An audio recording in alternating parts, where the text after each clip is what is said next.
Hey everyone, welcome to another Wednesday night. Today is the 7th of August 2024 and it is just 2 minutes past 8, so thank you everyone for joining us this evening on the EV show by Ludicrous Feed. So nice to have you all on this lovely Wednesday evening. Not too cold tonight in Sydney, hopefully it's nice and warm wherever you are watching in the world today. Let's welcome our regular guest as always, and our co-host Riz from Carloop. Hello, Mr. Riz Akhtar. How are you this evening? Hey Tom, doing well. Yeah, the weather's fairly mild in Melbourne for this time of the year. We had a beautiful sunny day. Not often that happens, but yeah, now good to be on. We have so much to talk about. Oh, With new sightings of EVs, we've got charging infrastructure, we've got so many things. So yeah, looking forward to tonight. absolutely, Riz. Yeah, every week we go, will there be enough to talk about? There's plenty to talk about. Don't be worried, everyone. There's lots to chat about tonight indeed. Well, let's start off with what happened today in Melbourne, Riz, the biggest EV event in Australia to date, I would say. Let's kick off with this comment from Mark B. He says, "Hi all, gold medal to Riz for his EV event, the Charging Summit in Melbourne, supported by keynote speaker myself. Well, I wouldn't say keynote, but I played a small Hey, cameo with the Tom, audience fully attentive to every word." you were the keynote.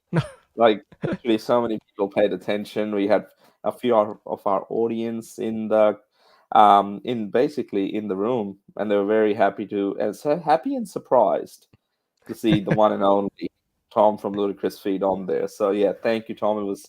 It was great, and we had a pretty big turnout for a small sort of industry event. Possibly right, the biggest EV event today. And yeah, it worked out really well. We had EV car makers come and show support, showcase their vehicles. Tesla was there, and yeah, so were many others, and everyone was very excited. Obviously, to hear a little bit about the trip we did with Zika and sort of the impact of EVs and how to improve EV charging infrastructure. So lots to learn and lots to share today. Yeah, that's great, Riz. Great to hear that. Yeah, the audience enjoyed it, and yeah, again, small cameo on my part, but more importantly, I'm glad to you were able to bring such an important, I guess, issue when it comes to EV ownership. It's charging. Charging is more than half the experience on as an EV owner, especially on a road trip. So I'm glad. Yeah, I'm glad this has been brought to the forefront with your event, and hopefully bigger and better things, Riz. Sydney next year, maybe other cities. You never know, right? Hey, you never know. We had requests of doing it virtually this time, which we tried not to, but next one as well, we might make it rates available for everybody all across the country. And special thanks to Mark B here as well. He was there to volunteer and show support as always. So listeners and audience playing a big role in making this transition, making this change as seamless as possible for us EV drivers. Absolutely, Riz. Yeah, well said. We are nothing without our audience. So thanks everyone for joining us. 5 minutes in, 106 viewers already. So really appreciate that. And yeah, also yeah, Richard says thanks for knocking out our keynote, Tom. No problem, Richard. Any time for you guys, for you, Richard, and Riz and Carloop. And Richard says definitely had some of the leaders in EV charging in Australia at the event, which is great. Great to hear. That's good. All right, let's say hello to some of our regular viewers as always. Hello, Jeanette. Nice to see you. Yes, Wednesday again. Yep, comes around every week. That's right. And hello, Murray. Wednesday night again, absolutely. And Steve says hello from the Central Coast. Hello, Oz Screamer. Hello, Mitch Brill. Hello, Aaron Crofts. Hello, SWS. Hello, Gaffer. Hello, Jez Kemp. What's happening? Well, lots happening. Lots happening. Hello, Charles. Nice to see you. Hello, Paul. Hello, Terry. Hello, Anthony. I'm just saying hello to our regular members, denoted by the, I think, let me see, what does it look like on YouTube? I think it's like a little symbol if you remember. So thanks for being a Ludicrous Feed member. Hello, Grandpa. Hello, Jason Oakley. Hello, Tazzy EV. Hello, yeah, Richard, we said hello already. Hello, Scott Hutchings. Yeah, special shout out to Jeremy, who always gives us a dad joke. What's his dad joke today? Yes, of course, the Olympics are on in Paris at the moment. What Olympic sports do EVs enjoy? Pole vaulting, power walking. I saw a bit of the power walking this afternoon. Braking, yeah. Water polo, cycling, and ice wrestling. Very good, Jeremy. On fire tonight. Absolutely. And hello, Kangaroo Island TV. Nice to see you. Hello, Stan, as always. Hello, John from Chile Ballarat. Nice to see you from regional Victoria there. And yes, don't forget to hit the like button. Yes, I've got to Shout out, of course. Thanks everyone for doing that. And hello, Ricky Rick. Nice to see you all. Lovely. So many members on tonight, Riz. So good to see. Oh, awesome. Yeah. All right, well, let's kick off with one of your charts from Carloop. This is EV Uptake Trends. Of course, Carloop is one of our sponsors of the channel. This is an infogram for Victoria's uptake over the last 4 years, I can see. Yeah, so usually we cover the New South Wales EV uptake, and because their data is updated fairly regularly, and the team up there do a good job, and it's generally a little bit harder to get regular information on EVs in Victoria. I think New South Wales surpassed 65,000 passenger electric vehicles, and Victoria has just tipped over 53,000. You can sort of see the trajectory from 2020 onwards, and this year we're sort of covering every quarter, so it's adding roughly 5,000 electric cars every quarter at the moment. So yeah, we had the event in Melbourne today, and this is sort of chart represents sort of the growth, and we can be much better, and I hope the people today that attended had a chance and will have a chance to reflect on some of the things shared and implement more better, faster chargers into the ground, which means people feel more confident and will help EV uptake not only go up in Victoria but Australia more broadly. Yeah, that's right. And I think it'll be good to hear from more EV owners too on the ground who do the charging every day. That's you've got to improve the user experience, as I said in my interview with Riz. You got to make EV owners happy, and that way they spread the word and more EV owners come on board. So yeah, charging has got to be rock solid. Absolutely. Yeah, hello to Jason. Thank you for gifting us 5 memberships to some lucky viewers tonight. Thank you so much. That's lovely. And Gaffer's excited for your charge, Riz. That's great.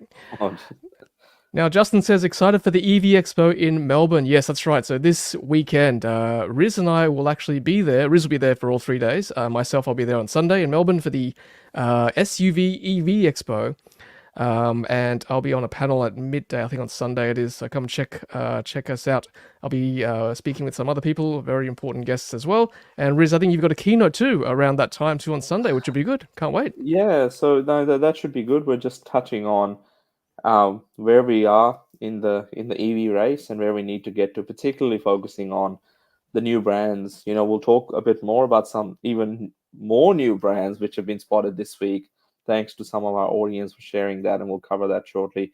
So yeah, anyone that's around in Melbourne, feel free to check it out. It's at the exhibition center. We don't know how big it's going to be. Last year, Tom, you were there. It was a reasonable sized show. So I'm just glad these car-related shows are back. Yeah, absolutely. I do miss them, actually, the car expos from the 90s and 2000s. So I'm glad it's a new flavor. It's EVs, even better. But yeah, very happy to be there on Sunday. Yes, it was well attended last year too, the EV Expo in Melbourne. So looking forward to it again this weekend. It's going to be a huge weekend, Riz, because I can officially tell you guys and girls who are watching that Saturday, and I'll just put this message here from Rob S. Hollywood Tom and Hollywood Riz, royalty in Melbourne. Well, I mean, I'm happy to take the moniker of Hollywood Tom on Saturday because it's official. It's official. I have the Rolls-Royce Spectre on loan for the day. It's real. This is not a drill, people. It's happening. So if you spot a Rolls-Royce Spectre in Sydney, there's a high chance it's me, because I think there's only one in Sydney, probably. Even better if you're a high net worth individual, give me a wave. I'll wave back. I promise. But I'm actually in collaboration with Rob Mullally, who was with us in China doing those awesome drone shots. If you watch my Zika videos, you'll see that some of those drone shots were him following me around in the Zika 009. So yeah, he'll be helping me out doing some great shots, and we're still looking for a really good venue to do that. If you are a high net worth individual watching this right now with a beautiful sandstone mansion with a big driveway in Sydney, let me know. Email me, tom@ludicrousfeed.com. Happy to shoot at your place. But yeah, we'll find somewhere to do that, Riz. Nash, if you're listening, yes, you will have a mansion in Sydney as well as being the mayor of the Gong. So hit Tom up. We need a space. That's right.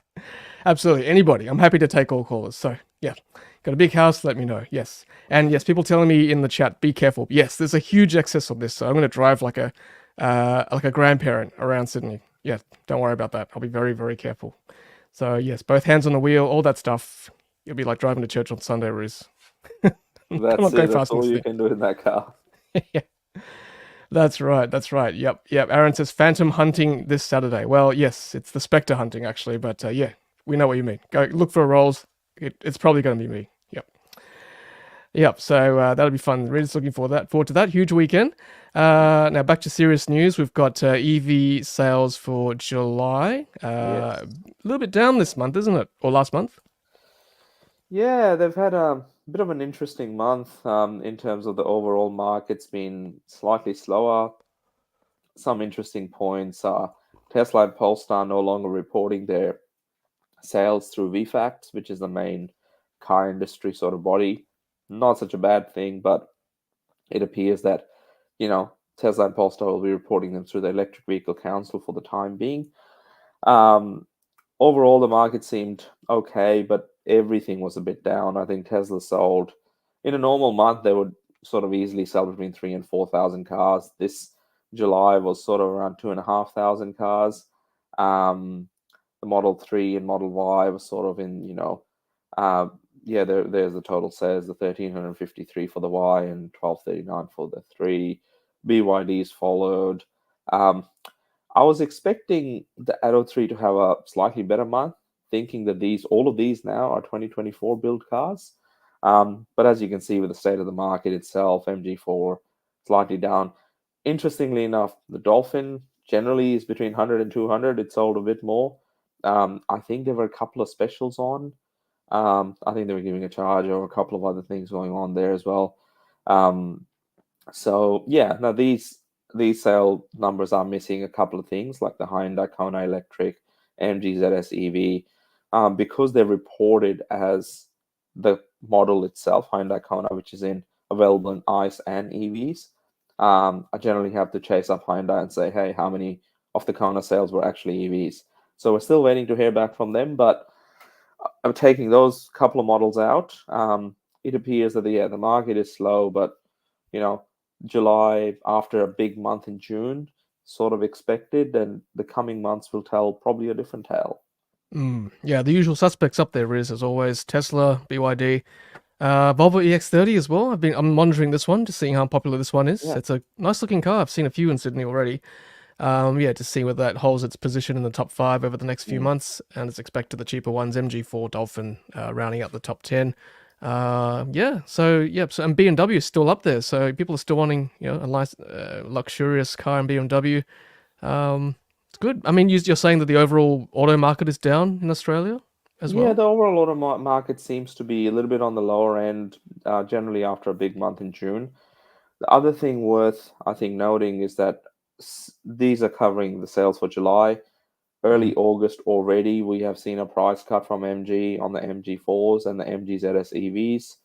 We've also seen the 2023 stock MG ZS EVs for under $35,000 drive away at the moment. So yeah, quite a bit of that activity going on. And there was some heavy discounting in June as well by some of the other players, and BYD had some big sales events and other things happening as well. So yeah, interesting times. I think we'll bounce back. It's not like a complete crash, but it's a little bit subdued in July. Yeah, and I'm curious to see as well, given that there's rumors now of the Juniper or the Model Y refresh heading out to customers possibly in the next year. Same with the BYD Seal. We'll touch on that a bit later on in the show. The update is coming as well. Will the sales of these cars slow a bit, knowing the new models coming out, or will the prices drop too as well, knowing the new models coming out? Will the sales go up? I guess we'll see in the coming months. Curious too that the BZ4X 92 sales overtaken for old Polestar too there at 91. So that's quite interesting there. People buying that car. You know what? With the BZ4X, one thing that I'm quite curious about to see how the sales actually sort of dip as we get out of the footy season. AFL, Toyota's a big sponsor. They're promoting the, bejesus out of the BZ4X at the moment, for various different reasons. We won't get too political here, but it's it'd be interesting to see what that holds into the future, because I don't know if they can sustain those sales at the price point that it's at when everyone else is cutting their prices. Exactly. Particularly when there's so many offerings on the market for EVs at the moment. So we shall see. All right, let's take some comments now from the audience. Yes, everyone's excited about the Spectre loan on Saturday, so let's take some comments there. Yes, Tom Bon. Yeah, don't mind that name. That's fine. You can call me that. Jason's happy.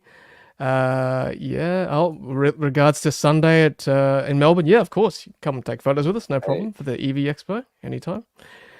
Yep. And what else we got here? So, yep. Leon saying both hands on the wheel for the Spectre. Of course, no problem.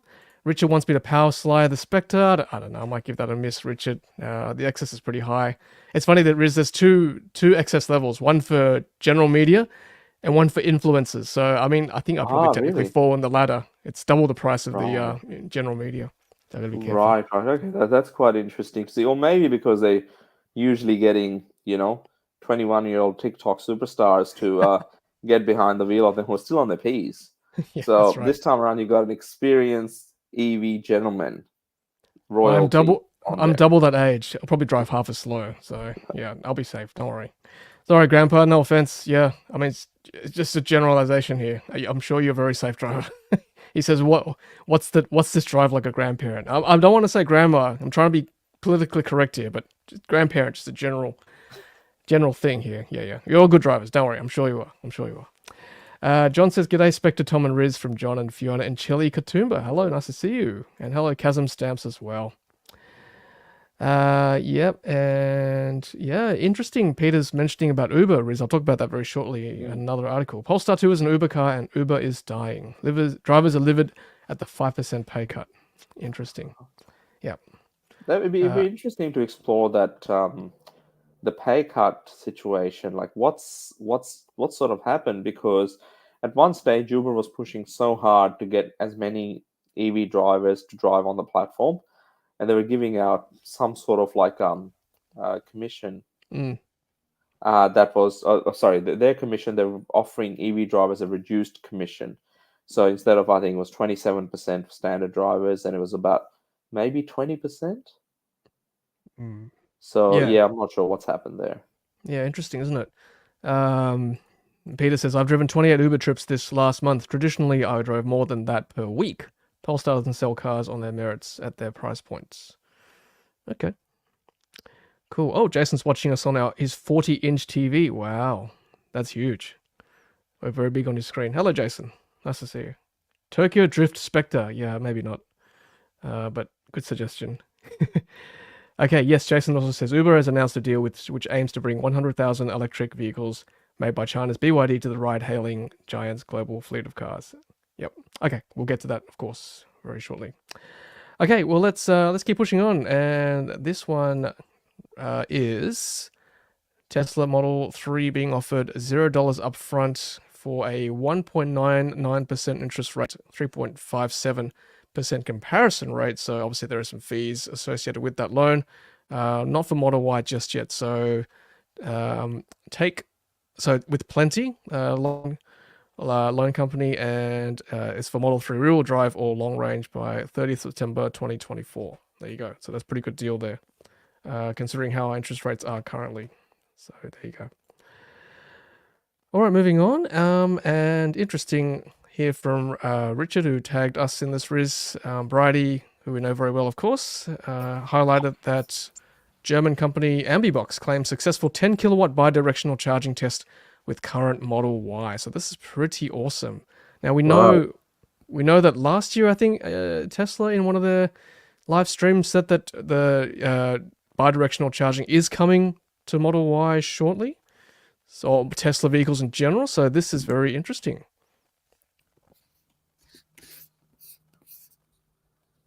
Yeah, it's very possible. Yeah, 10 kilowatts. That's right. So I don't know whether this person did they like hack this car? Like, did they open it up and try to get it working, or they just managed to get it working? I don't know. I guess we need more details on this. Yep. Okay. There it is there. So very interesting. Thanks for sharing that, Richard. Appreciate it. Okay. Riz, are you there? Can you hear me? I can hear you. Yes, you've frozen on the screen though, but we can hear you. I have no idea what's going on today. I think things are crashing. As long as you can hear me, I'll try and turn my video off and turn it back on. We can hear you. Don't worry. All good. We can still see you though, but we can hear you. No problem. All right, let's keep going. And Terry's saying, have people seen the HOEM product for V2H? Yes, I think somebody might have emailed me about that. Little home setup there. And here we go. So, yeah, so that's Model Y bidirectional charging. More Tesla news. So, Tesla app now celebrates your vehicle's anniversary. There you go. This person says, congratulations on 2 years with Sergi X Plaid. I mean, that's a nice little touch. Just to congratulate you for years of ownership. Well, will you get one on your Model S potentially, Tom? What would it say? I'd hope so. I got it. Well, the car is now 2015, so it's a 9-year-old vehicle by the time November rolls around. So hopefully I get that. That'll be nice. Hey. A nice little perk there for Tesla owners. Speaking of Tesla, once again, more news on that. So ASS, yes, in true Tesla fashion, ASS, which is actually Smart Summon, could be coming soon next month. And this is primarily just like vision-based Smart Summon, I think, from what I know from this article. Have you ever tried Smart Summon on your car, Riz? Or do you have the FSD package for this? No, I actually don't have the FSD package. But yeah, I've sort of seen some videos of people trying, and it never really appealed to me fully. Like, but yeah, maybe with FSD improving in the US, and eventually when we do get it, I just think the outright price for the Tesla FSD is far too high, especially when you want to give it a try. So if they bring subscriptions over, we'll give it a try, and if it's all good, then might actually use ASS.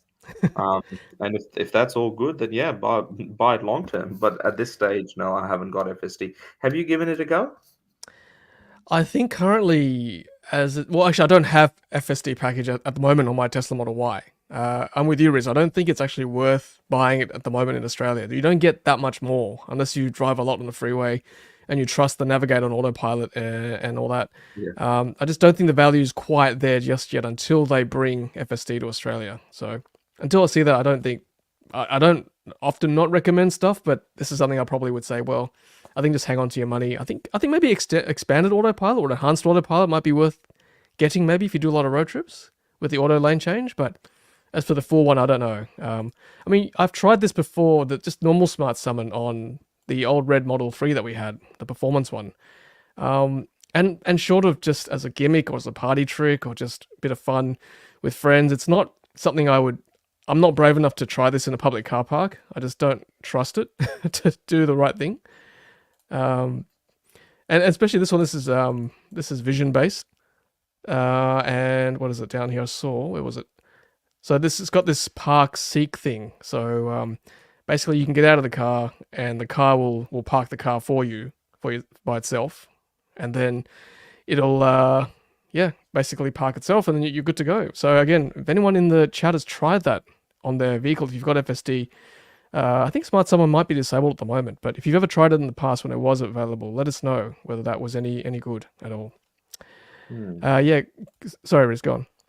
No, that's right. I mean, like, for those that have tried it, I guess they'll have the proper experience on it, but I'm not sure how much functionality is limited here in Australia with it. So, yeah.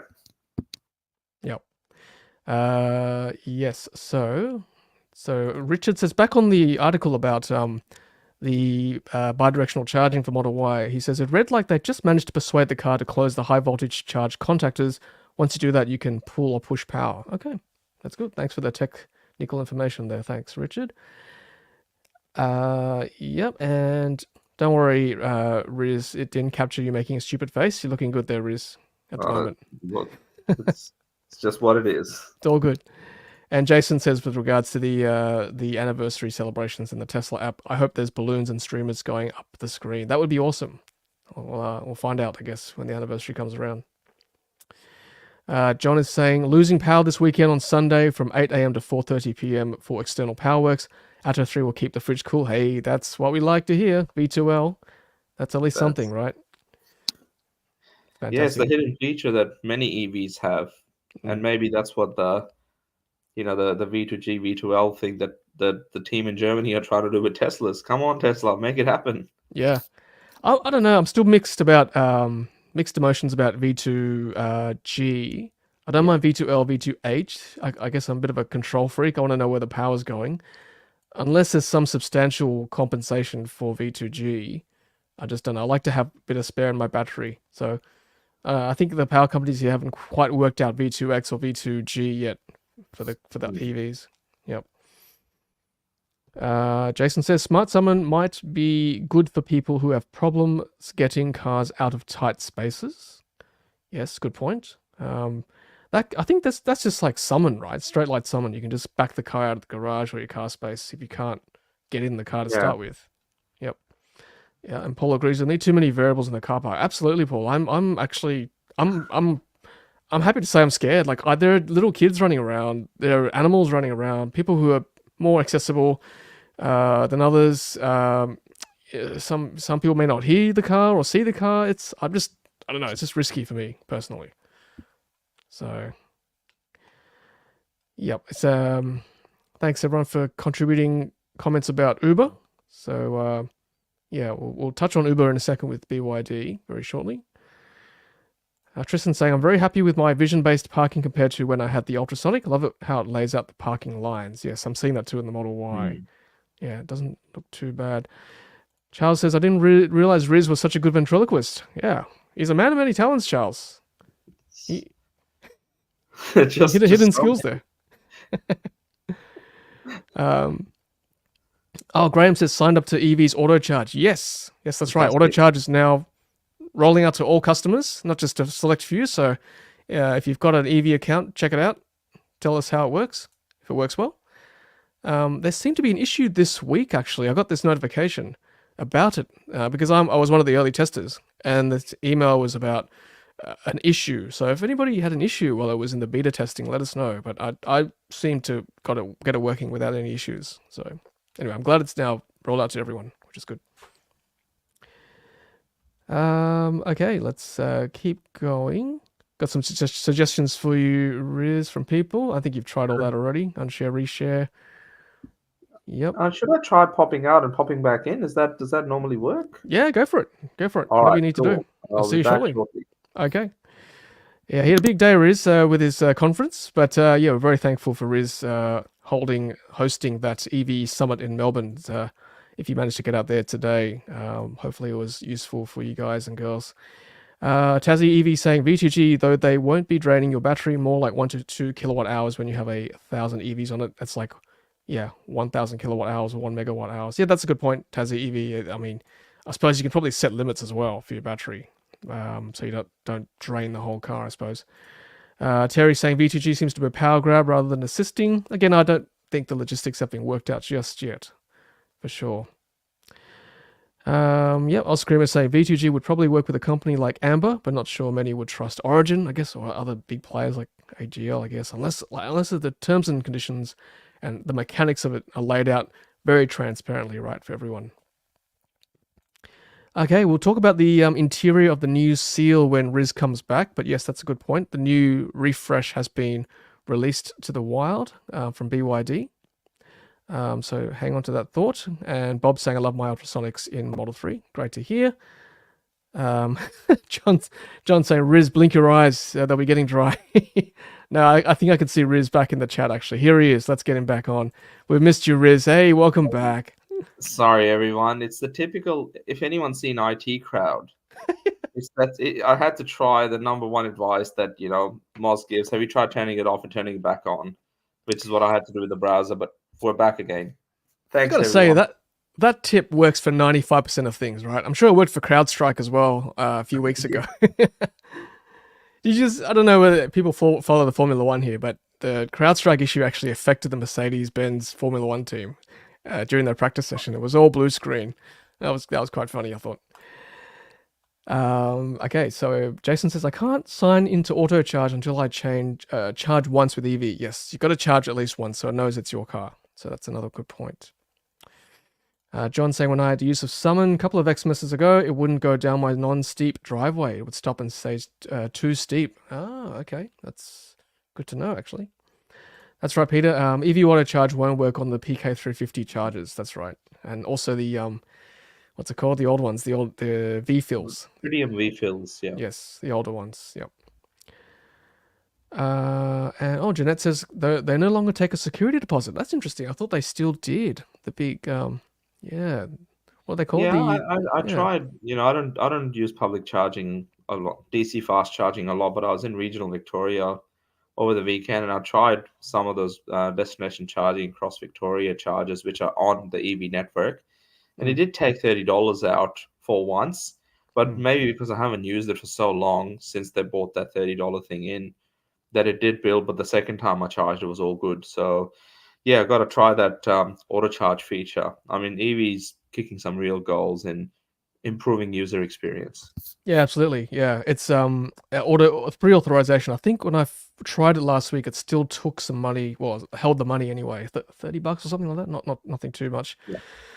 I think if they do it because they want to make sure there's money in your account, right?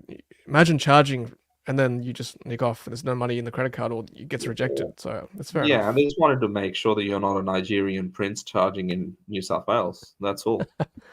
If you are, we don't judge. Welcome to the show. Adam says auto charge not compatible. No, I think it is. Roland from Zapped this week, he actually tested it out with his Model Y, so I'm pretty sure it does work. Auto charge with Tesla.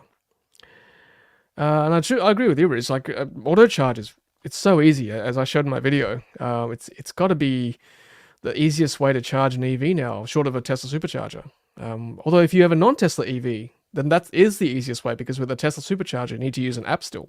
So plugging in and charging, that's the way to go.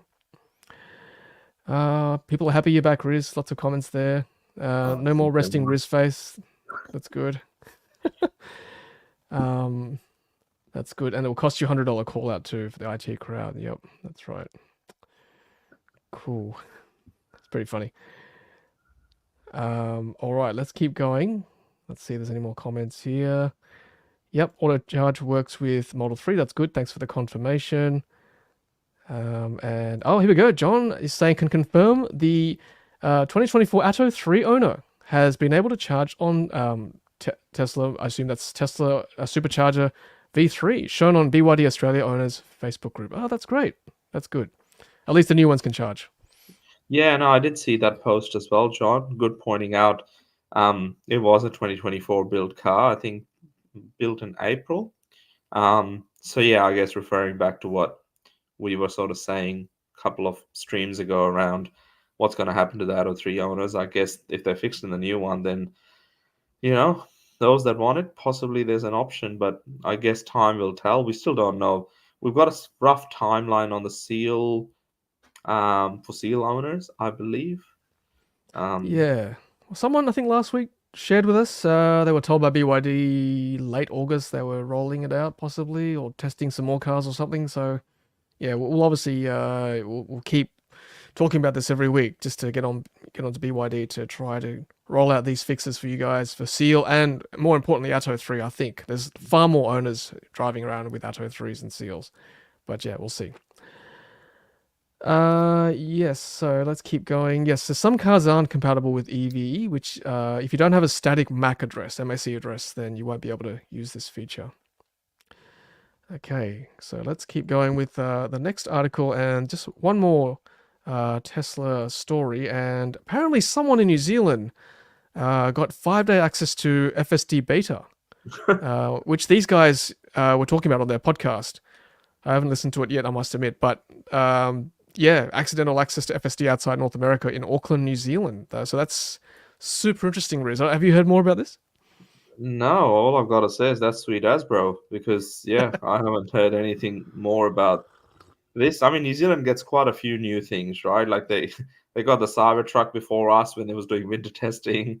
They usually get some of the newest and latest New Zealand car, Tesla and other EVs as well doing that. But yeah, this is one of first. I wonder what it actually did, but yeah, I've got to listen to the podcast. Yeah, that's right. I mean, if this owner is watching this, reach out. I'd love to hear your experience, actually. And how the heck did you get FSD beta before everyone else in the southern hemisphere? So yeah, anyway, well done. Whatever you did. Charles has news for us. Speaking of third-party charging, I noticed NRMA has replaced the former ChargeFox 350 kilowatt sites in South Australia. Interesting. Murray Bridge and Keith, I visited both those sites. Now have ABB units. Great. Yeah. Just anecdotally, I found ABB to be quite reliable. A lot of the UK DC charging used ABB units with GridServe and other brands like that. So that's good. Good to hear. Okay, thanks Terry for the clarification. I just quoting or remembering what I read in the EV FAQ. Maybe I read wrong. I thought some Macs weren't static, but IP addresses can be dynamic. You're right. Okay, thank you, Terry. Good to have IT crowd here is helping us out. Yeah, especially me. That's good. What if your car's got a Windows address, not a Mac address? What happens then? Yes. Too soon. And what about CrowdStrike? What if it's covering that? Right? Then you. No good. And yeah, choice bro indeed. Thanks, Jason. Absolutely. Yep. Okay, let's move on. Thanks for your input, everyone. And okay, so speaking of BYD previously, so I released a video this week showing a surprise feature, as Riz wrote about in the Driven, digital key being released to some Seal owners. So basically just use your phone, tap on the NFC sign on the driver's side wing mirror, and it will lock the vehicle and get you driving as well, as long as you drive within the first 15 minutes or so, something like that. Otherwise, tap on the NFC portion of the armrest in your car and your vehicle will drive off. Well, rather, you can start the vehicle to drive off and you don't need your car keys anymore. So Riz, I know Tesla owners like yourself and myself have had this feature for the longest time, but hey, great to see BYD also rolling this out. Maybe this will become some sort of standard, right? Like if they can do it on these cars, we know, I'm not sure, we know the Atto 3 does have the NFC in the wing mirrors, like that sensor there, I believe. Potentially it could be coming out to other vehicles as well. Absolutely, yes, correct. So I think at the moment only just Seal owners, but hopefully Atto 3 owners. We don't want Atto 3 owners to be second-class citizens. We want this to roll out to everyone. Supercharging, digital keys. Yeah, come on BYD, let's do it. Give some love to BYD to Atto 3 owners. And just clarifying, Terry, Riz was joking with the Mac. He knows what a Mac is. All good. Having a good laugh. All good, all good. And Jason saying digital key available on Samsung, Google, Pixel, and iPhones only so far, and also Apple Watch Series 5 and later for now. Okay, cool. Yes, Graham's asking, when his Atto 3 will be due for 2-year service in December. 2 years already. I can't believe it. When I book it in, I will ask if they will fix the supercharger issue. Yes, please. Every time you go have any interaction with BYD, please ask that question. They need to know owners are feeling frustrated. 25,000 seals, hey? That must be what, worldwide? 25,000 BYDs in the country. Yes. I guess the caveat here is not all 25,000 of them are electric cars. BYD Sea Lion 6 is the plug-in hybrid, and I think it makes up a couple of hundred so far. Actually, nearly 1,000, I think, of the sales. So very close to 25,000 electric vehicles in the country by BYD. Sea Lion 6 obviously being a plug-in hybrid, but there's Sea Lion 7. We know that's potentially penciled for the Australian market. It's being tested at the moment. There's a Seal upgrade, which we potentially will talk about later on as well in the stream. So a lot of good things coming from BYD, but 25,000 in 2 years, and they have an ambitious goal to surpass 100,000 sales in the first 5 years. So averaging 20,000 sales a year. Big number. Yeah, it's huge number. Yeah, BYD doing great stuff in Australia. Absolutely. And Jason's just saying, I've sent you a photo from Facebook saying digital keys coming to Atto and Dolphin. Okay, let's have a look at that. So this is great news. Thanks, Jason. Appreciate it. Look at this, sharing in real time. That's what I love about these streams. Thank you very much. So this is from a viewer, or sorry, an owner, Zoe, saying, "Hi Ben, thank you for your email and welcome to BYD Automotive. BYD Australia is currently in the process of developing a digital key for the Dolphin and Atto 3. That's fantastic, but we do not have an expected time frame on the launch of a digital key for our other models at this time." Yep, that's all right. At least they're thinking of the others too, which is great. And here we go. So Ray saying, yes, it would be nice if the phone approach could detect it coming or going and then unlock accordingly. I guess the fob already does that. It's a proximity key. I don't know if the phone will be able to do that. I'm not sure if they have that. Anyway, we'll see whether that's released in time. Yeah, Emmett's got some points here about BYD. Should have kept it a BEV company only. I thought they were doing that, Riz, last year when they mentioned that. Yeah. But anyway, they've got PHEVs here. Some good points, actually. Yes, number one, fix the charging on Atto 3s, correct. Fix the stupid fish names. Well, it's a marine theme, isn't it? But this is more important. Get serious about customer service. Absolutely. I agree with you, Emmett. Yeah, it's got to be, customer service is going to be 1, 2, and 3 for any new brand entering Australia. So, good point. Okay, let's keep pushing on for now. We've got, what have we got here? We've got, so this is the digital key in your BYD Seal app, or BYD app. You'll see that digital key there. If you see that, get onto it if you want to use that as a digital key, your phone, and it's pretty easy to set up. Now, we talked about this earlier, Riz, BYD and Uber. So this is BYD and Uber teaming up to bring 100,000 EVs globally, I assume, to its ride-hailing platform. It's quite interesting, right? Like BYD's done similar deals in the past, one with Sixt. I'm not sure how that's going in Europe. That was a big thing. They've launched what I believe was part of that deal here in Australia when, I think late last year, around about when they were launching the Dolphin, they had some special finance deal for Uber drivers. Not sure how that went. So this one is also interesting, and I'm not sure where exactly is it focused. Is it everywhere, or is it US first? But good thing is that these larger companies are thinking about, especially these, Uber drivers, and, we have Peter and some of the others on our stream that do drive with the platform. They can they drive so many kilometers, and it's the best way to electrify them. It's cheaper for the drivers. It's much better. The hardest part is the cost of getting started with an EV over, let's say, a Toyota Camry. And if this deal can make that cheaper and more affordable for Uber drivers to actually make it easy enough for them to get into an EV and start driving and start saving, then I think it's great. Yeah, that's right. I mean, I'm continuously disappointed when I order a green Uber to find either a RAV4 hybrid or a Camry hybrid or a Corolla hybrid. I can probably count the number of times on my one hand how many times I've actually got an EV as an Uber in Australia, which is disappointing. One thing that's actually changed in the platform, Tom, in recent months, they've added Uber Electric.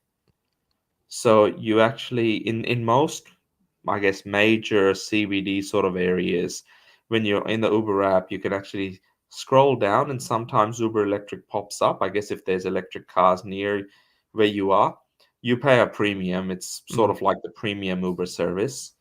I think it's about, I don't know, maybe 15% more than a Uber Green or standard Uber. But you definitely get an electric car then, but it's only when there's electric cars around you. So if you're in an area where there's not many cars and not many electric cars that are on the Uber platform, you probably won't see that. But they are trying on that front. I just like to see that if a bit more transparency. So if we're paying 15% more, does that mean the driver gets paid 15% more? Just a bit of transparency there would be good from Uber. Yeah, good point there. That's right. I don't want to pay more just to have my Uber have more money and not going to the drivers too. So very good point there.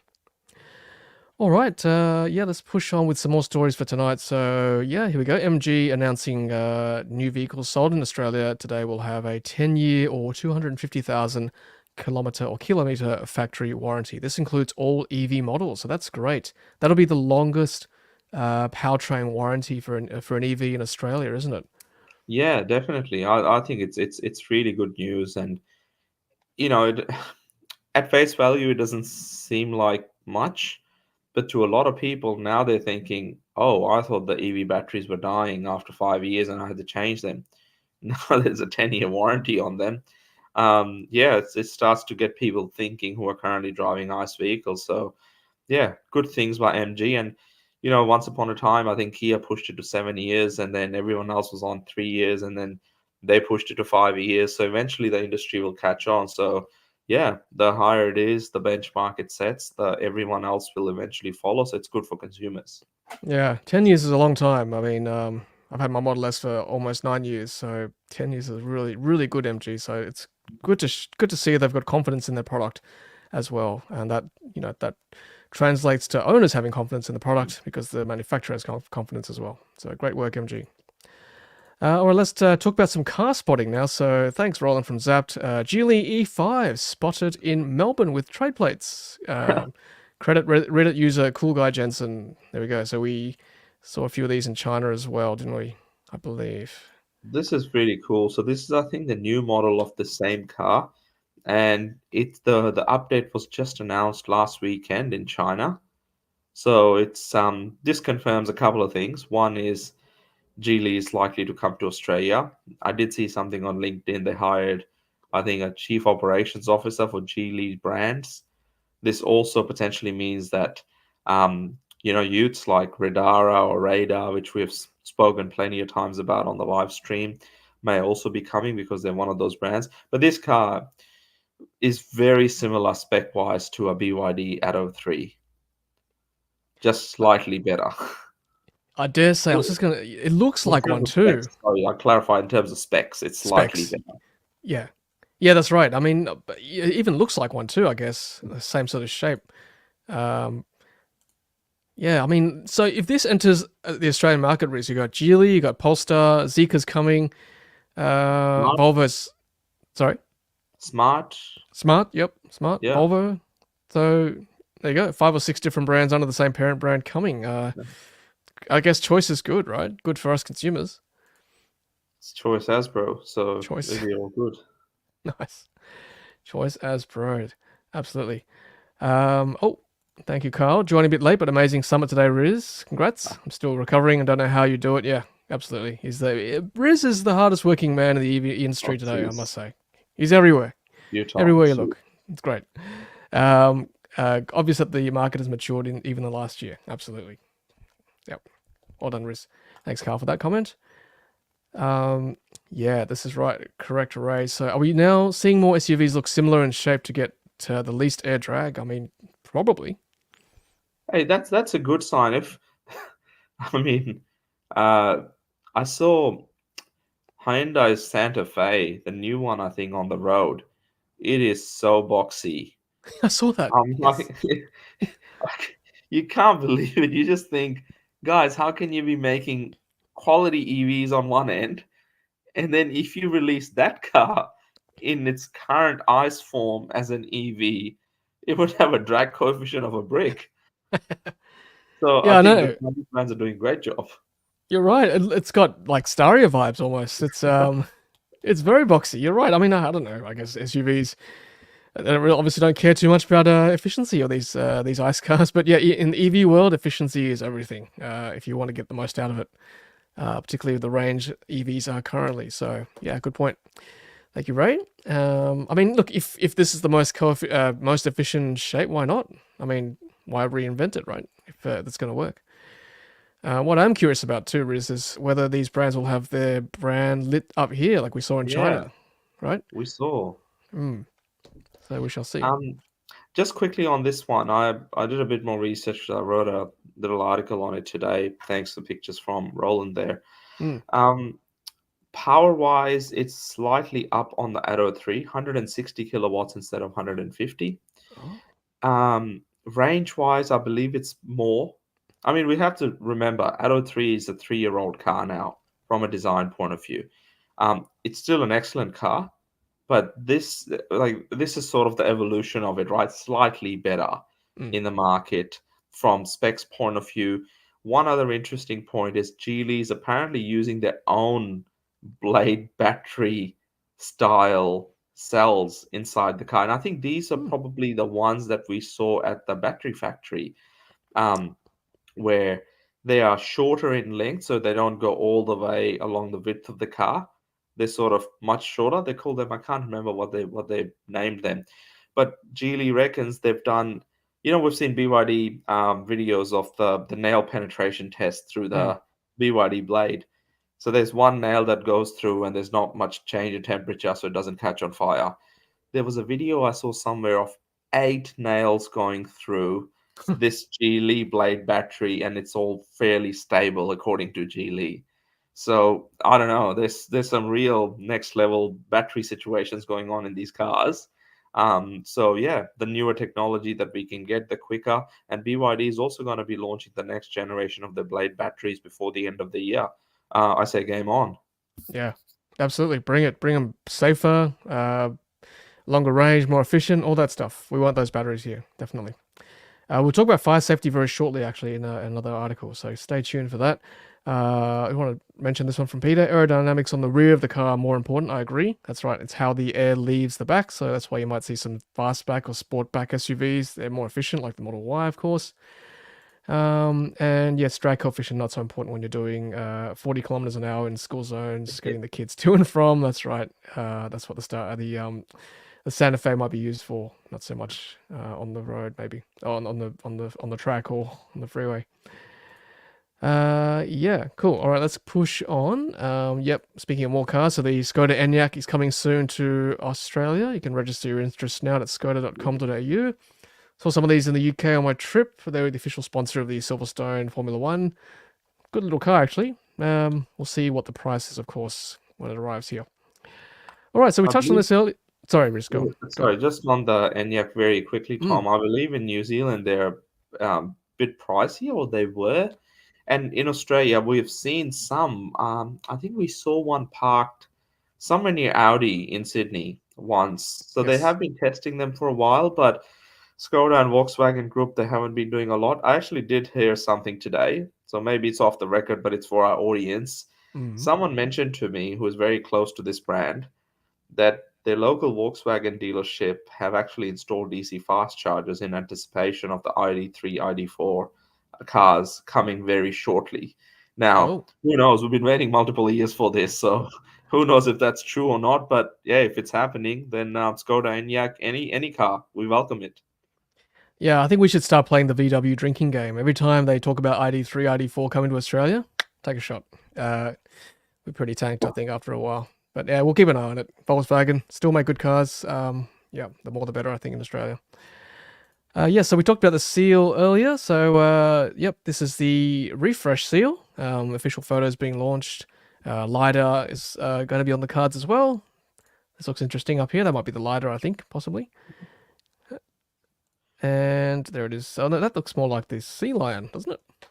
It was supposed to be launched on the 8th, so it could possibly be being launched as we're on the stream. Oh. So, yeah. Okay. Interesting times. Yeah. So here it is. This is the new seal being tested. There it is there. Looks pretty similar to my seal at the moment. Maybe new wheels? New wheels, yeah. Okay. Oh, yeah. Yes, you're right. Yes, they're different. Except mine's got blue brake caliper covers now. Yeah, hey. That's premium sport. It's unique. This might be different too. Maybe I'll have to go check my car after this. Maybe the back's a bit different. That's definitely different. That's the LiDAR bit, I'm sure. And then that's the back. That looks pretty similar again. It's got the diffuser down here. Side curtains. Red BYD logo. Again, yeah, illuminated. They're really going red. Oh, is that illuminated? I don't know. Might be. There's. I think we saw this possibly last week. We talked about this. Yeah. So, yeah. I guess one of the things, Tom, I saw your review of, I think it was, your ownership review that you did of your seal recently, and in that, one of the things we speak about is sort of the ADAS system and how it's reasonable, but it needs a little bit of improvement. I wonder having or adding the LiDAR on there, how much different is that actually going to make the whole system? And yeah, really interesting to get your thoughts on it when this eventually lands here and you get to test drive it and seeing the difference in the two ADAS systems. Yeah, that's right. I mean, if you're going to add LiDAR, you really want to push the envelope here and get it past level 2 autonomy. Because at the moment, most cars are level 2 here in Australia. So if you can achieve level 2 without LiDAR, then you got to question why even bother. But if you can push it past that to less sort of nag on the car, then it might be worth doing. So yeah, I'd love to test that out on our roads. If LiDAR is even going to come to our cars, I would have thought so, right? If it's going to come to one market, it should hopefully go to the Yeah. rest. Yep. I actually don't know, and maybe our audience knows a little bit more, but I haven't seen any cars in the market in Australia so far with LiDARs on them. Well, on the roof anyway. Yeah, I don't think so either. Usually just camera and ultrasonics, right? Yeah. Yeah. Now I want to see a picture of the interior. That might be in this one here. Yeah, that's what you were saying here. August 8, BYD launching 2 models in the Seal. And this is that naming convention we talked about last week too. Seal 07 DMI hybrid. So there it is again. And I think the interior shot might be, here it is. Yep. Do you notice much difference there, Tom? Let me see. Looks, yeah, I think this is different. Oh, yeah. Yeah, that dash is different. It's no longer just like it's like, is it a screen almost? Looks glossy. Oh, yeah, because the current dash is more like an Alcantara type of material. Yeah, that's right. It's solid. So this could be a screen for the passenger. I'm not sure. Is it like in the Zeekr we can push the screen across for the passenger like we saw in China? I don't know. Yeah. Don't know. I think BYD might need to send us over there, Riz, to Shenzhen and check this out. That's right. We got to Shanghai, so Shenzhen's next. Yeah. But you're right. There's not too much difference. I mean, maybe that might be smaller. This casing behind the rearview mirror, maybe. That's pretty chunky in the current Seal. Yeah. But yeah, these photos are too like CG or too polished to sort of know any more than what I can see here. That's real world simulation there, Tommy. It's hard to tell, right? Yeah, so E-Platform 3.0, faster charging, all good things. If any of our viewers or listeners have found, I've been trying to find a video of BYD Sea Lion 7. It's supposed to start deliveries in China. I'm trying to find one where they actually do a charging test. Because we still don't know if it's officially over the 150 kilowatts that you get out of the current Seal. Can it get up to 240? Well, I mean, we have the car is 800-volt architecture. Technically, I've never seen it go past 500 volts, but still, it should charge faster than 150. You would have thought. Anyway, there must be a reason why they've throttled it. Let's take some comments from the audience. Simeon says those wheels don't look very efficient on the new Seal. Sate saying apparently the ID3 is really good with its software made in China. Okay. Ray's asking, what is your opinion about Audi removing labels in China to get more sales? Interesting. Oh, yeah. Okay. I don't know much about this. Do you know, Riz? What's happening with this? Yeah, there's a report going out there at the moment that Audi is planning on removing the front badge or maybe all badging from its cars that it sells in the Chinese market because apparently the insiders in the industry reckon that Audi brand does not connect with the Chinese consumers anymore. So the only reason you'd remove the heritage is because people don't want it. So yeah, who knows what they'll replace it with? But if it's true, that would be a first from any brand that I'm aware of. I've never heard of people removing the Audi badge. I mean, it's quite a luxurious brand in Australia still. So that's interesting times in China. Well, look, I think there's a reason why they would do it, right? If it's going to sell cars, why not? Yeah. If the local market wants it. Oh, John's saying illuminated rear badge on the new Seal. Okay. Ooh. Very nice. Yes, and can confirm says Beyond EV, it's illuminated. There's videos of the new Seal in the showroom that came out today. Awesome. I'll go check those out.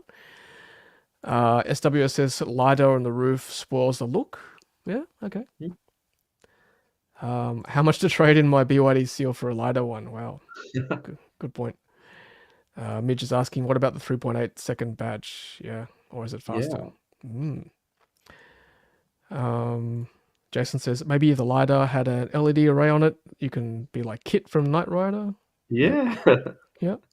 Hey, that's like the I know it's not exactly the same, but the Zeekr 007 has that Stargate, I think they call it, Yep. the illuminated light front lighting, which you can customize. Imagine that as the kit from Knight Rider, where it's just Yeah. very, very cool. Yeah, yeah. Or even just if you're really angry with the driver that's coming towards you, or they can see you in the rearview mirror. Give them some choice words. Chasm Stamp saying CLA DAS has gone backwards on latest update. Yeah, I don't have much faith in the ICC, I must say. Ice Screamer saying Polestar 3 LiDAR next year. That's might the only one you can order for now. Yeah. Yep. Stan agrees. LiDAR is an Yeah, option for that's Polestar right. 3. Yep. Okay, and Billy, they're not a fan of the poop brown orange color. I'm sure they'll call it something fancy.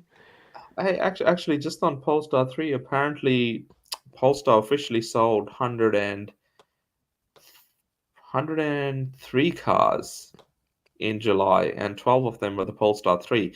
I think they were probably cars for the showroom, and possibly if they are going to be at the Melbourne EV show, maybe there as well.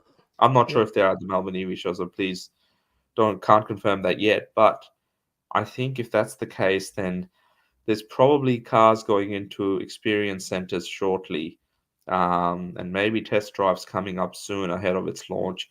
So yeah, if with the LiDAR, it will probably be one of the first EVs in the market. Yeah, look, it's a nice looking car, very luxurious interior as you'd expect from Polestar. Comes with a nice price tag as well, of course, but yeah, it'd be good to test it out on the real world here in Australia. All right, let's keep pushing on. Almost at the end of our show, we've got Nirav telling us that as of this month, NRMA is increasing the cost per kilowatt hour of their fast chargers to help fund network expansion. Members will still get 10% off on every charge. Okay, that's good to know. Thank you, Nirav.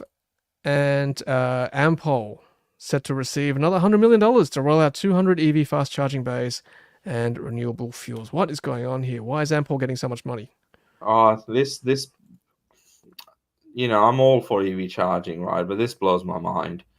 In this article, it clearly says that in their report, they said we could not reach our target of rolling out enough sites because of grid connection issues and something to do with car park. I think yeah, it's the paragraph underneath this one. It's ridiculous. Like the quote from the report is just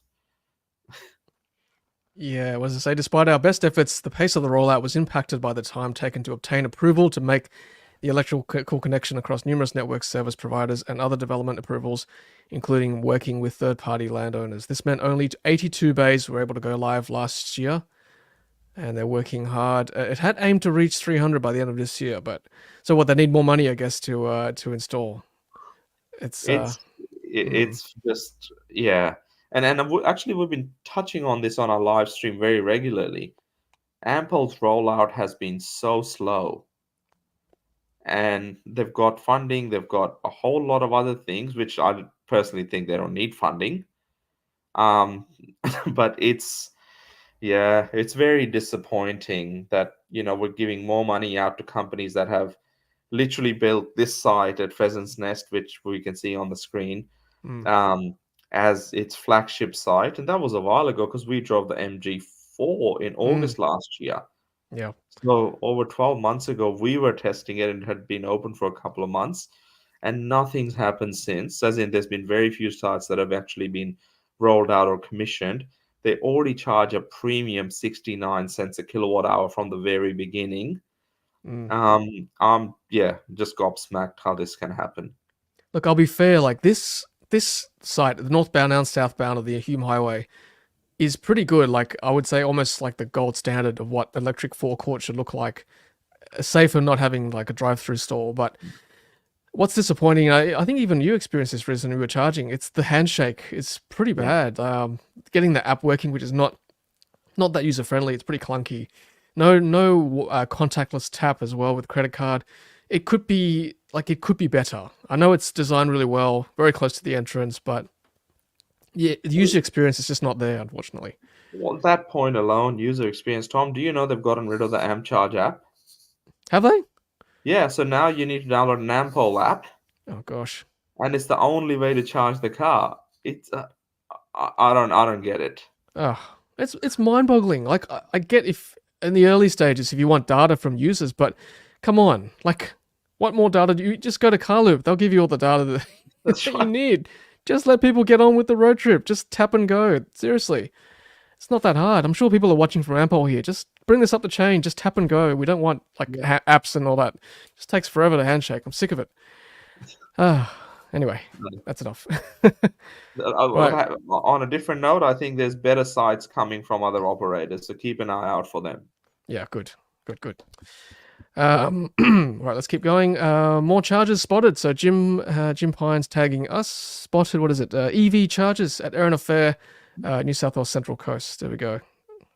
About to be installed and hopefully, well, probably auto charge as well because they're the newer chargers too. It's good.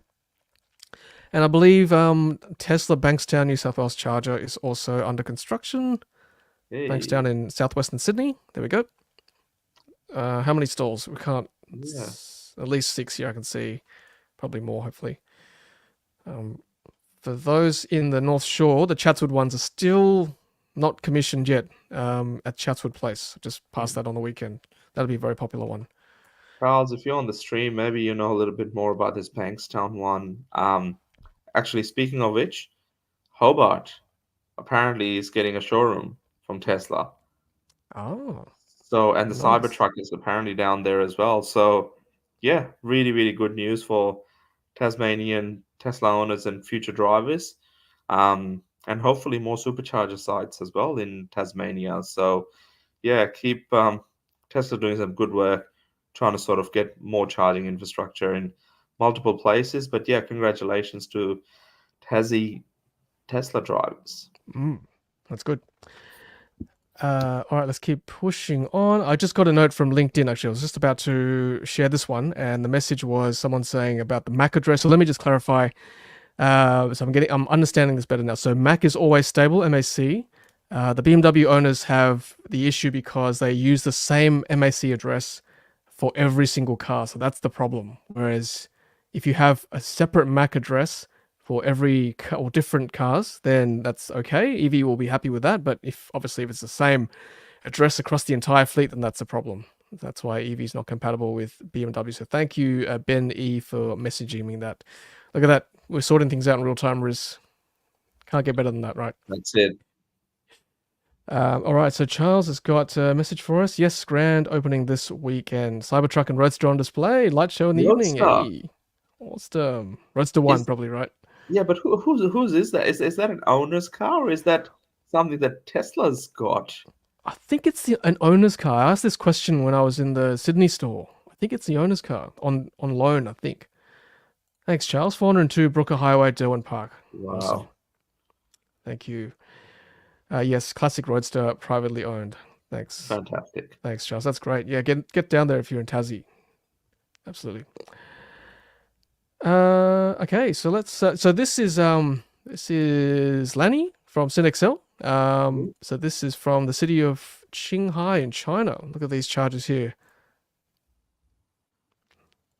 Nice photos. It's all covered, all fast chargers, clearly marked. So good. All covered, you're right, Riz. Absolutely. First class citizens. Yeah, that's fantastic. Oh, okay. Yeah, hopefully this is the future that we can look forward to in Australia, but they're way ahead of us in terms of EV charging. So look at the altitude. It's 6,000 meters above sea level. Wow. And I think that last photo they had was probably from the, probably from the region. Wow. That's incredible. That's higher than anything we have in Australia. 6,000 meters. Yeah. That's pretty good. What else did we say? Yep. Cool. Thanks, Lenny. That's great. That's what we need. Yeah, back to the VIN, back to the Mac. So Mac can be almost be thought of as being a VIN for network devices. They should not be the same. Yep, that's a very good summary. Thank you, Gaffer. Learning as we go. That's what I like about our streams. Much appreciated. So this is actually from Gavin. Gavin from New Zealand.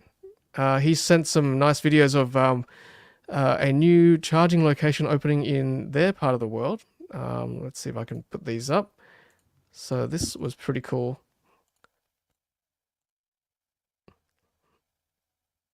Let's turn the volume down. So this was their opening day. People turning out to look. And they've also got drive-through stores as well. So check this out. See if I can show this one. How cool is that? Very cool. Yeah. So this site, I think, is located in Tauranga on the North Island. And there is, someone told me today at our charging summit that it is the biggest charging site in New Zealand. Biggest public charging site in New Zealand. Wow. So, yeah, awesome. That is so awesome, right? Like for a country with less people, there's no excuse for us now. Like they've got such a nice charging location. That's great. See, drive through. No problem. Thanks, Gav, for sharing that. That's great. Hopefully we'll get to head to New Zealand one day and check those out. Peter says, imagine the regen going from Qinghai to anywhere else. Don't charge too full. That's right. Good point. Regen braking. Okay, almost at the end here. We're talking about Xpeng launching S5 Supercharger in Q3. They can add over 1 kilometer range on 1 second charge. Pretty good. 800 kilowatts of power. It's pretty quick. 1,000 volts. Well, here Ampol is saying they can't get basic power to put probably 100, 120 kilowatt charges up, and they're talking about 800 kilowatts there. Yep, it's a different world. S4 ultra-fast charger has a maximum power of 480 kilowatts. Yeah. Amazing. Yep. Pretty quick. I'm just, those numbers just are mind-blowing, Riz, to me. Just we have to deal with slow charges here, but that's pretty well, cool. Xpeng, if you're watching, and we know you're going to be at the Melbourne EV show this weekend, yes. Please, we need to see this charging infrastructure. You need to get us back to China so we can see it and see what it's really like. I mean, it blows your mind, 480 kilowatts, and that's the last generation stuff. Yeah. Yeah, and I should say too, the Xpeng are actually flying me down there on Sunday, so I should probably make note of that as the sponsors of my flight. So thank you, Xpeng. Now, just we should probably talk about this just real quick because it's been in the news. There's been a fire in Korea, Mercedes EQE. We don't know too much more yet, so hopefully details will develop. But a EQE has apparently caught fire spontaneously. It was idle for 3 days or something in this parking garage. Wasn't charging. Was just sitting there, no injury to it. And apparently it destroyed a lot of cars in the car park, 140, and knocked out the grid for a little while as well. Some people hospitalized for smoke inhalation. So don't want to speculate too much just yet, but we'll maybe even try to get Emma from EV FireSafe, some information from her.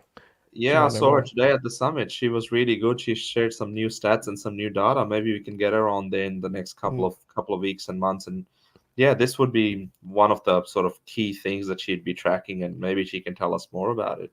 Yeah, that's right. So one thing that we do know is that the battery of the EQEs in Korea is from a different supplier to the EQEs built in Europe and presumably Australia. The ones in Europe get CATL, whereas the ones in China get Farasis. So that could be a difference there. So look, we know for a fact that EV fires are far less common than ICE fires, internal combustion engine vehicles. But when they do happen, unfortunately, this kind of thing can take hold with thermal runaway. So yeah, so we'll keep an eye on this one and update you guys as time goes on, as they investigate. Now, back to happier times. So Elliot, our good friend Elliot from China, spotted the 600 kilowatt hour truck getting a charge in Yunnan, China last week. Just getting on with it. Ironic if it was transporting petrol. It is a tanker, isn't it? Yeah.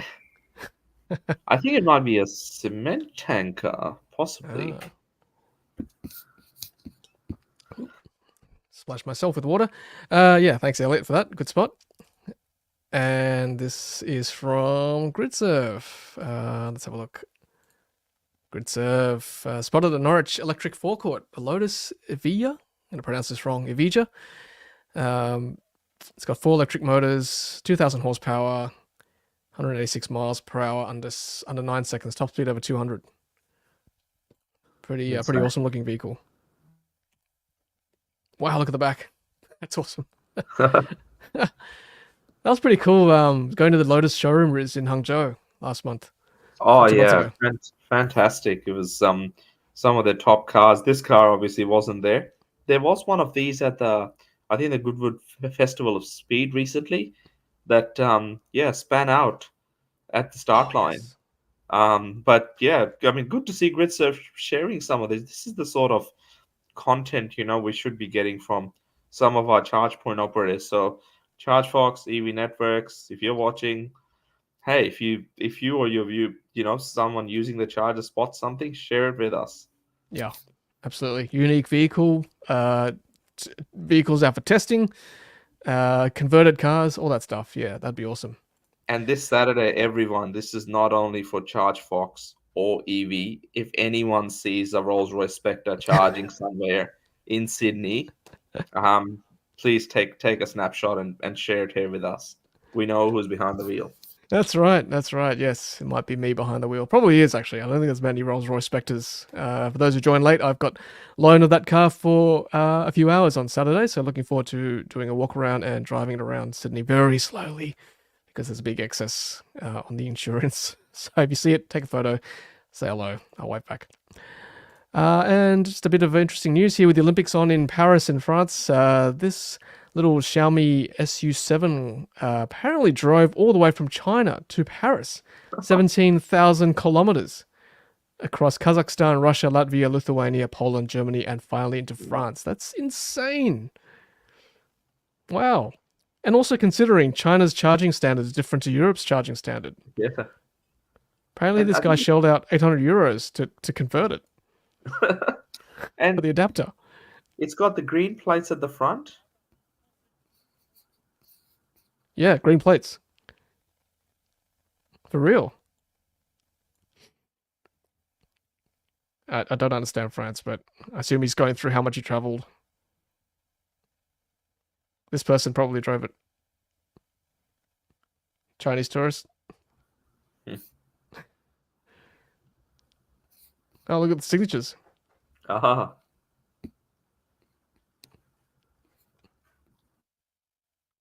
And the dates he passed through these places, maybe? Wow. That's pretty cool. 17,000 kilometers, Riz. That's incredible.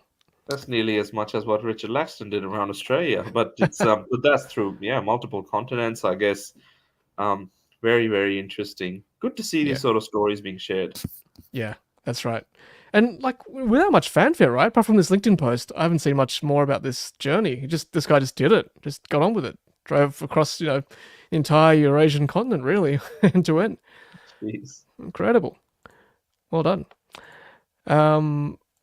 Okay, and possibly the last one. No, second last thing I want to share is Drive Tesla from Canada updated a BYD Tang with manufacturer plates spotted in Ontario, Canada.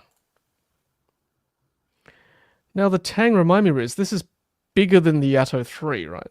Yeah, so Size-wise. this is sort of their big 7-seater, probably the size of a Mazda CX-9, maybe like a Toyota Kluger size car. Okay. Interesting. All right. Well, I wonder if that's going to be released in Canada. Don't know. Unless somebody imported it. Not sure. Yeah, well, in the US, they're trying very hard not to get any Chinese EVs, even if they are sort of being built or assembled in Mexico. So yeah, I guess Canada, as far as we know, so far does not have the tariffs. There is some talks of Canada considering it, but yeah, I guess if nothing else, BYD is already testing it, and eventually, I guess they may even consider Canada as a market. So interesting times ahead. Yeah. It sounds like there's no local Canadian auto industry either in terms of manufacturing, I think. Have you heard of any Canadian-made cars? There are a few. There's a couple of car companies that are making them in Canada. Actually, Canada was going to have a big rush of these EV makers trying to build cars there and ship them to the US.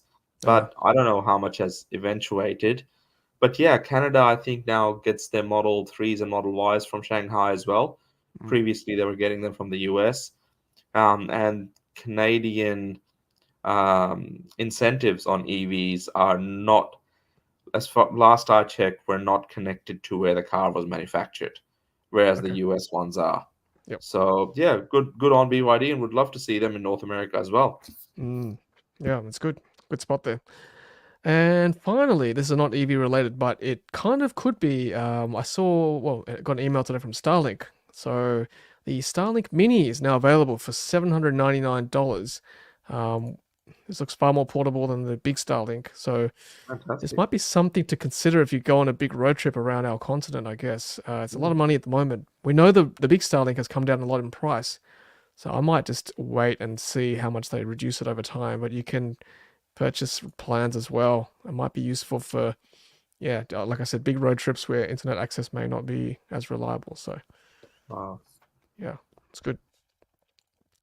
All right, well, that might be it for us tonight, Riz. And thanks everyone for your comments. And Gaffer's asking, that'll be the Spectre covered in a meter of cotton wool. Yeah, that'll be me driving very, very slowly on Sydney roads on Saturday. So that'll be me. And Billy's asking, are you going to start a GoFundMe page if you dent it, Tom? Yeah, I'll need a lot more super chats if that happens. Thanks, everyone. So yeah, big weekend coming up for Riz and myself. Like I said, Riz will be at the SUV EV Auto Show on the weekend in Melbourne at the Convention Centre, and I'll be there on Sunday as well. So come say hello if you're there.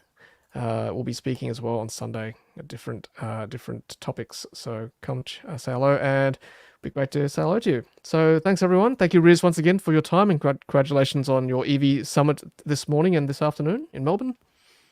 Thanks, Tom, and everyone's support in that, and we'll be aiming to do more of these. Lots to chat about today, and I guess keep sharing anything you see, whether it's a Spectre on a Saturday or anything else you come across. Share it with Tom or myself, and we'll make sure we put it up and let's talk about it, because there's heaps of things happening, and I think it's only going to accelerate with all these new brands popping in, and more competition is only better for EV owners like us. Absolutely, yes. The more the merrier. That's right. And a funny comment here from SWS. Clark Rubber probably have full noodles for the rolls as well. I'll go check them out on Friday night in preparation. Thanks for that tip as well. Thanks, everyone. Thanks, Riz. And we shall see you all, if not on the weekend, next Wednesday on the Ludicrous Feed EV show. Same time, same place. As always, happy charging. Take care and bye for now.